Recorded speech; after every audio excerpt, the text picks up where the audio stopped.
Hello and welcome back to the channel. My name is Taylor and today is my November TBR.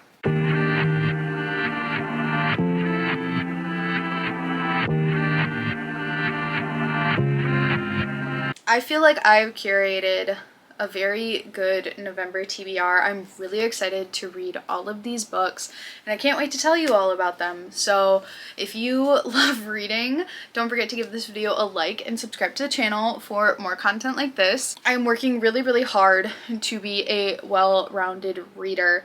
That is something that I really strive for, and I hope that that is reflected in, my reading wrap-ups and my TBRs. If you have a recommendation for me for a book, please drop it in the comments below. I would love to know what I should be reading, or what you think I would like to read. But let's just hop in. So the first part of all my TBRs is we talk about the books that I'm currently reading. First is a book that I don't have very much into this book. This is The Coming of the Third Reich by Richard J. Evans. This is a history book about Nazi Germany and about the coming of, Adolf Hitler and the Third Reich. So my boyfriend and I actually listened to, I think like the first hour and a half of this when we went on a weekend trip, or like a little day trip a couple weekends ago, and we do plan on listening to more of this together on our trip to Sioux Falls next weekend. Oh my god, I'm so excited. We're going to Sioux Falls for my birthday. I am hoping to, be able to share that with you guys. It was really good what we read, but it is very dense, which is why I'm glad I picked up the audiobook for this. I just checked it out in my library. If I ever am talking about audiobooks, know that I am using the Libby app. The Libby app, me and the Libby app are best friends. So this is something that I plan on reading and finishing in November, but I have already started it. Next is Court by Tracy Wolff. I've also started reading this book. I'm about 5-ish hours into the audiobook of this.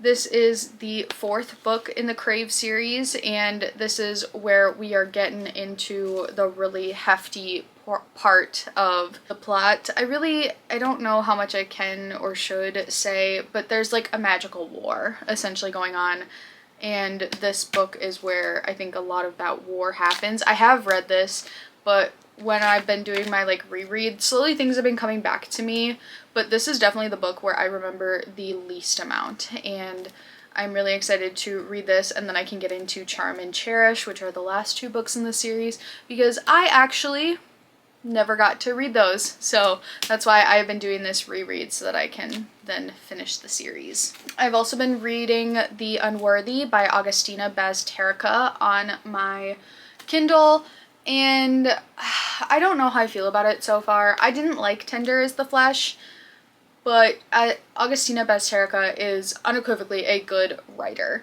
They just are. But I'm having a hard time understanding where this is going or what we're doing. So we're in a religious cult of some sort where they have to denounce basically denounce Christianity. And so we have, the Unworthy, the Aurora, the Minor Saints, and the Chosen. And we're following through journal entries. We don't know her name, but we're following one of the Unworthy. And I'm just trying to figure out what's going on. I'm like 30-ish pages in, and it's just okay. It's so hard because the cover of this book is so compelling looking. So I've been wanting to purchase the book, but I didn't know if I would like it because I didn't like Tender is the Flesh. So I didn't buy it. I restrained myself, and now I'm reading it and I'm like, well, gosh, maybe it's good I didn't purchase it, but support your local libraries. So I'm reading that. And then last night I started Walden by Henry David Thoreau. I am on page 18, and the first chapter is 60 pages long, which I'm kind of sad about because right now he is really in his feels about philosophy and thinkers of the day, and it's just a lot. So, and this was clearly, I think somebody had this maybe to read for university or something. So this is on page 15. Most of the luxuries and many of the so-called comforts of life are not only indispensable but positive hindrances to the elevation of mankind. So just interesting stuff. I don't find his writing to be necessarily difficult. Walden is about his 2 years living out in the wilderness, being just a man living off the land. I'm excited to get more into it for sure, and then I am going to read Civil Disobedience afterwards. So that's what I am currently reading. So let's get into what I'm going to read. So first, let's do The Complete Moss by Art Spiegelman. This is kind of the quintessential World War II graphic novel. I guess this is being taught in schools now. I saw that it is the winner of the Pulitzer Prize, and this is about like cats and mice. So I believe it's that the cats are in charge and the mice are, you know, an allegory for everybody else. Mostly Jewish people. So I am going to read this and get back to you, but I do think that this will be a good one, and it takes place primarily in Poland. Next is I Who Have Never Known Men.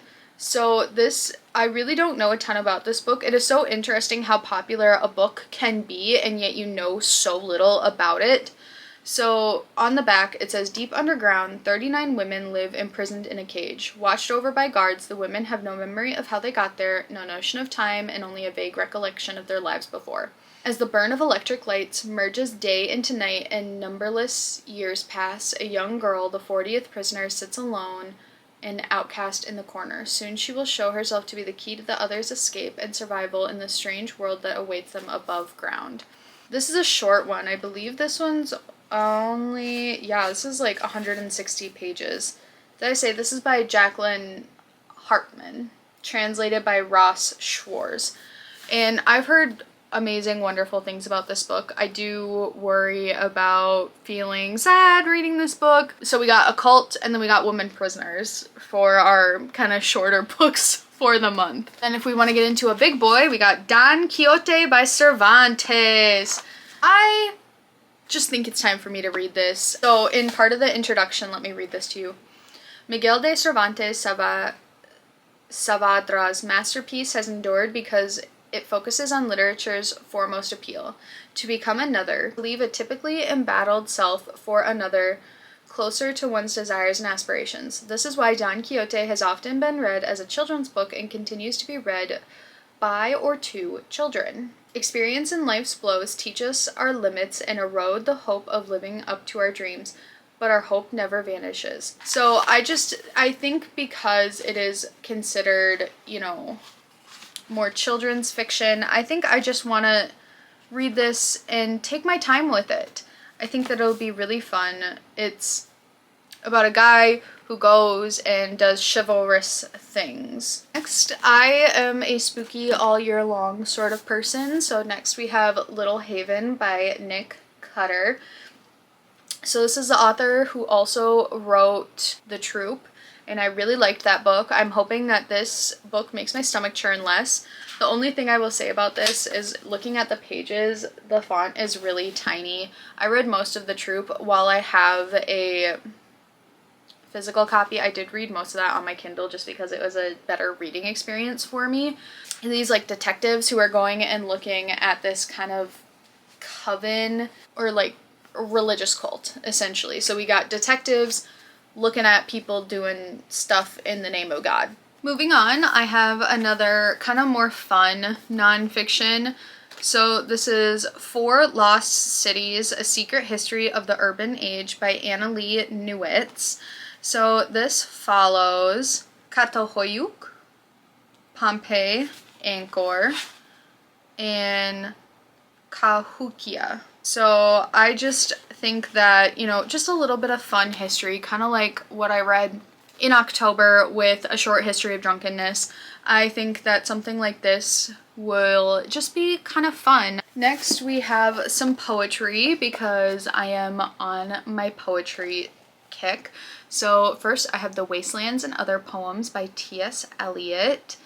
And this is basically about the hopelessness and confusion of purpose in modern West civilization. This was published in 1922. It says it is a series of fragmentary dramatic monologues and cultural quotations that crossfade into one another. Eliot believed that this style best represented the fragmentation of society, and his poem portrays a sterile world of panicky fears and barren lusts. I don't know, a little bit of existentialism in this one. So I definitely just want to, see how this is.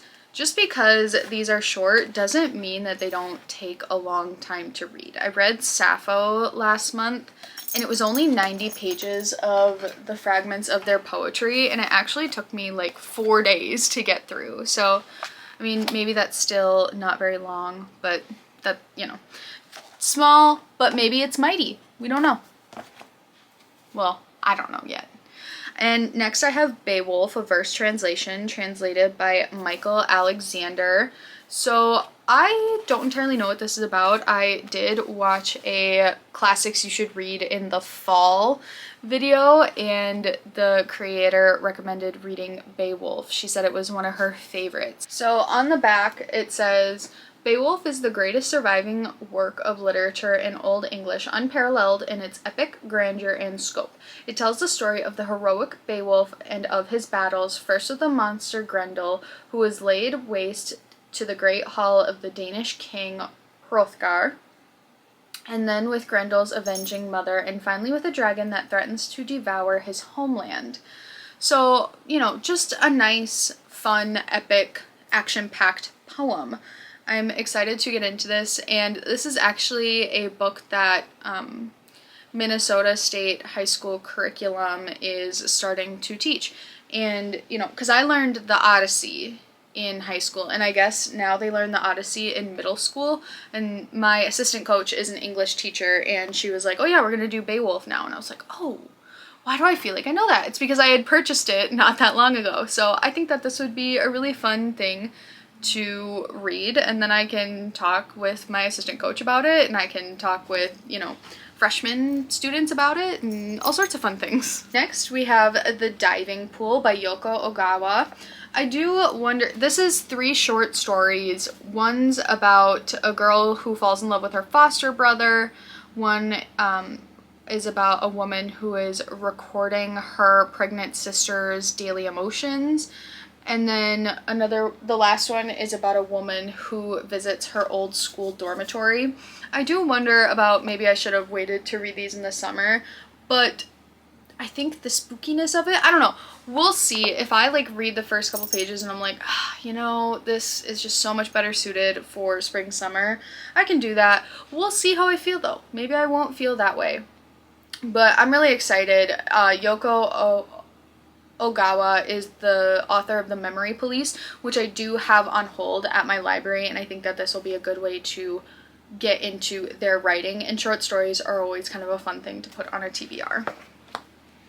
And then the last book I have on here is Will Grayson by John Green and David Levithan. So this is about 2 Chicago teens who have the same name, Will Grayson, of course, and basically about a musical that they both decide to be in. The synopsis on the back is actually very sparse, but I think that this will be very fun. It's an ALA Stonewall Honor book, which means that it is queer. We love queer books in this household. So I think that this will be a good one. I always like to have at least a little bit of YA. I want to do a video about how I build my TBRs and the way in which I, think about these things and the way I make my decisions and my choices. I have one more book to tell you guys about, but sorry, I'm going to go on a tangent real quick here. I don't gamify my TBRs because I am a mood reader. Through and through, I am a mood reader. And I think, TBRs are so much about me trying to read what's on my physical TBR. But I also have a library TBR of things I want to read. And, I have some books on my Kindle from the one Stuff Your Kindle day that I participated in. So there are just so many books to read. I don't even know what this tangent is. Do you know what it is, Essie? Oh, baby. So the last book I'm going to tell you about today is The Cinnamon Bun Bookstore by Lori Gilmore. I have this on my Kindle. I know that this one takes place in the summertime. I think that I'll be able to, you know, I'll be fine. It'll be okay. I have no idea what this one's about. I know that it's about the woman who owns the bookstore, I believe, in the first book. I think that was Hazel. And my guess I think it's Hazel and Noah, who's a good friend of Logan's in the first book as well. They both are. So, I don't know. I always like to just have something like a nice little fluffy romance to help break up, like maybe in between The Unworthy and I Who Have Never Known Men. Maybe I just need something that's a little lighter and fluffier than, you know, the subjugation of women. So, yeah. Thank you guys so much for watching today. Oh, it is so nice to be loved by you, Essie. Oh my goodness. Don't forget to give this video a like. Let me know what you're gonna read in the month of November. I would love to know. And I will see you guys next time. Bye.